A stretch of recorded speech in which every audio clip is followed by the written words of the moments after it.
down here into the Wickford Junction station and expanding to Rhode Island. Did a little research before coming down here. 100 years ago this year, 1911, the Rhode Island Rail Commissioner, in his report, his annual report, identified 106 rail stops, official rail stops in the state of Rhode Island, and 39 additional flag stops for passengers on the rail system. Obviously, times have changed. Went through the automobile, the interstate highway system, air travel, train traffic has dropped off. But in recent years, the recognition that we can't build our way out of highway congestion anymore. The country needs to recognize that we need alternative modes of transportation, including mass transportation, and to take advantage of infrastructure that we already have. Shocked at that. A little bit of background before I introduce our speakers. This is Wickford Junction Station. This is the end of the line of Phase 1 of the South County commuter rail operations. Last fall, we opened up the first phase of the extended service to TF Green Airport forward. That's operating under partial service. Later on this year, we'll be doubling the number of trips to TF Green Airport, and it's that number of trips that will come down here to the Wickford Junction station. At this time, the project behind us is about 15% complete. Precast pieces of the garage are up. 89% of the platform piers are done. This is where the train platform will be, on top of those concrete piers. I think all of us witnessed the Acela in a blink of an eye pass right by us. There will be another siding built by Amtrak that will allow the commuter rail trains to come off the main line, stop at this station, unload passengers, load up passengers, and head on back to Warwick, Providence, and Boston. There will be, when this is operating a year from now, there will be 10 trips in a day, 10 trips out a day. I want to remind everybody that when Providence service first opened about 20 years ago, a little more than 20 years ago, Steve? Over 20 years. 88, 89? Yep. There were only 10 stops a day, carried about 250 passengers in the first year of service. We're now up to between 2,000 and 2,500 passengers at the Providence station. That's the kind of growth that we expect to see as the South County commuter rail continues and grows.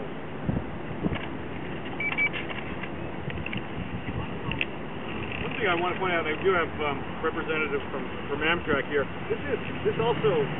This year's National Train Day marks the 40th anniversary of Amtrak service, and Amtrak service is an integral part of that transportation service that we in New England benefit from on the Northeast corridor, from Boston to Providence to New York to Washington, providing that link along the Northeast corridor, the most densely populated section of this country. Before I introduce the governor, I just want to recognize a couple other folks here with us today. Senator Hodgins is here, Representative Earhart, Ev Stewart, who I mentioned earlier. Ev has been, and his colleagues at the Rhode Island Association for Railroad Passengers, has been a constant supporter and encourager of the Department of Transportation to not forget all modes of transportation. So we have to also, Bob Cioe, the unassuming Bob Cioe, is here. Bob is our partner, has been our partner since the beginning of time on this project. Bob, and this is a true public-private partnership, because it's bringing public interest in moving goods and services and people combined with private interest so that development occurs around transportation and gets away from the sprawl that has affected us over the last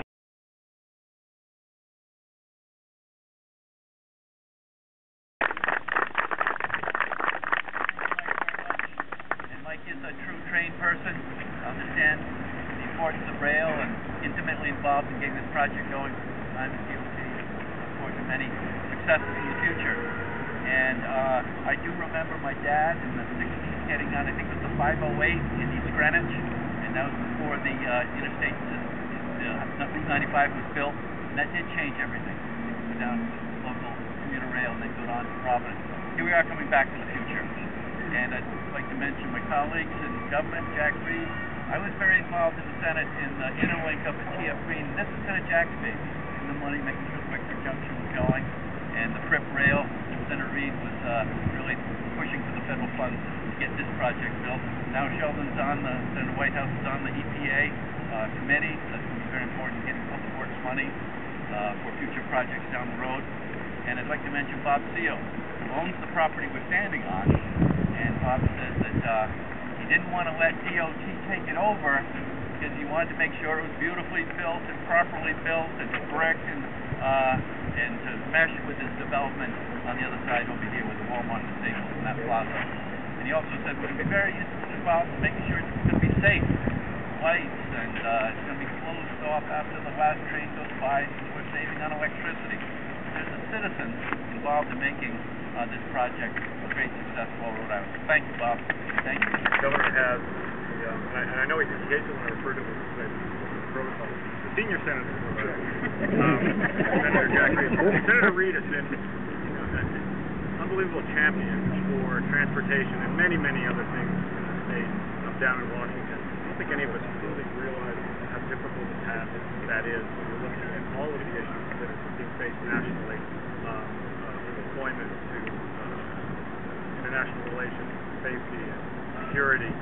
But what's happening here at home in the home state is equally important. And Senator Reid, since I came down here 3 years ago, welcomed me with open arms, made sure that I knew what was important, and that's the way it should be. I value that relationship, Senator, and all the help that you've brought to RIDOT and the citizens of Rhode Island as it relates to transportation. So, Senator Reid. Thanks, Mike. Thanks so much. Thanks so much, Mike, not only for those very kind words, but for your great leadership at DOT. And Governor Chafee and Senator Whitehouse and Senator Hodges and Representative RIARP, good to see you. Bob Cioe is a great civic leader. Thank you, Bob, for what you've done here.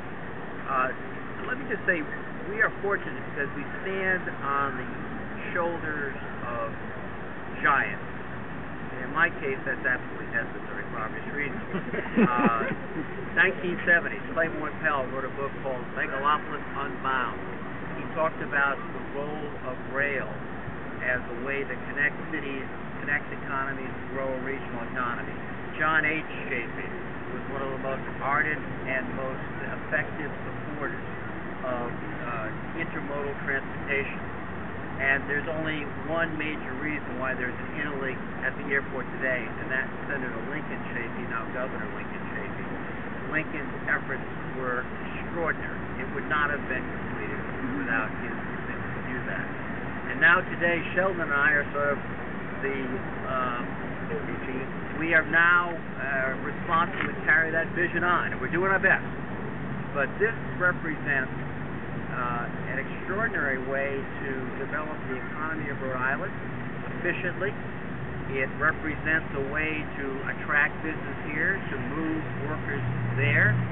It also represents, I think, a response to what is one of the great challenges, and that is the increased cost of highway transportation, the increased cost in terms of environmental quality.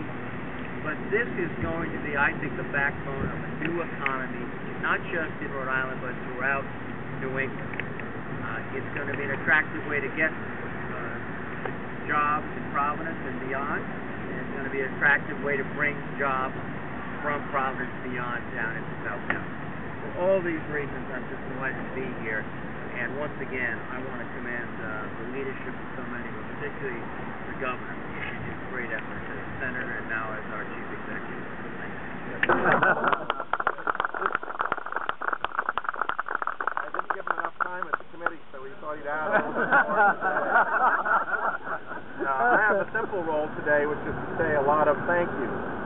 My first is to Representative Earhart and to Senator Hodgson for being here and showing their support for this project. My second is to DOT for the phenomenal job they've done, not just with this project, but also with all of the Recovery Act funds. Rhode Island led the country in terms of turning that money around and making jobs happen in this economy compared to all of the other states, and in some cases in ways that brought in the private sector and created immense leverage from a smaller expenditure of public funds. So it's much thanks to DOT, and I want to thank Bob Cioe as well, because you've helped make this a really strong public-private partnership.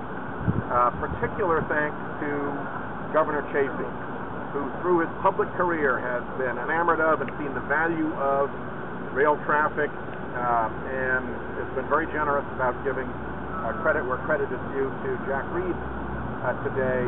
But no one stands second to Governor Chafee in his support for rail. Maybe Claiborne Pell could give him a run for his money. He used to say, they call me the senator from Choo-Choo. He was so determined. So it's a Rhode Island tradition, and it's a Rhode Island tradition that was honored with real energy and dedication by my senior senator, Jack Reed, who was the primary source of the energy that led to the funds that came here. It was Jack's work on appropriations, it was Jack's work with his colleagues. The governor was very correct to give the credit to Jack for this, and I'm happy to be his wingman in Washington, but on this one, this was Senator Reed at work for Rhode Island, and I appreciate his leadership, Governor Chafee's leadership, the participation of our wonderful state representative and state senator, and of course the great work of DOT and their private partners. So thank you all very much. By the CEO of RIPTA for quick remarks on the mobility management for here in Rhode Island.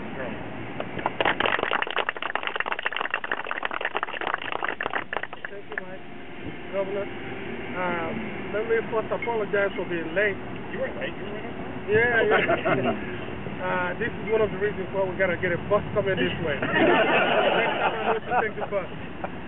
Glad to be here today on a train day to talk about the multi-modal moves that the state of Rhode Island is making.